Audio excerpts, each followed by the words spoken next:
Your ML model has inputs, it has outputs, and in between the inputs and the outputs, we might not know what's going on. That's the black box model.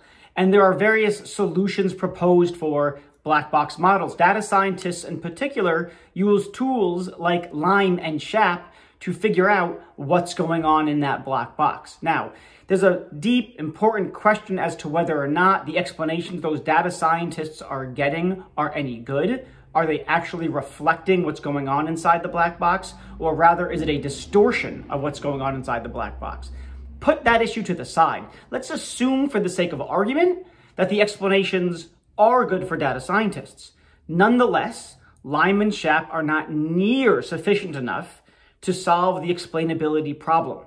So, when you're thinking about explainability, here are 3 things that LIME and SHAP and other technical tools for explainability do not do. Number 1, they don't tell you who needs explanations. Yes, of course, data scientists often need explanations, but so do regulators, senior executives who aren't data scientists, end users, consumers or citizens, clients, etc. So LIME and SHAP and other technical tools will not tell you who are all the stakeholders that need explanations for what's going on between the inputs and the outputs.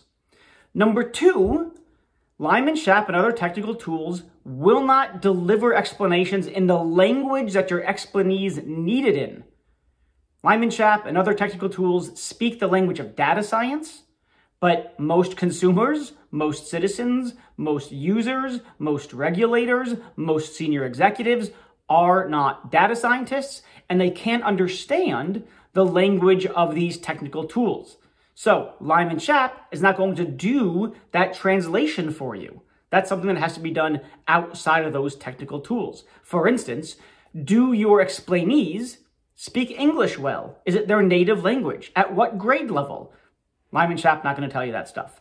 Number 3, you need to be able to identify what the explanation needs to include for it to be useful for the explainee.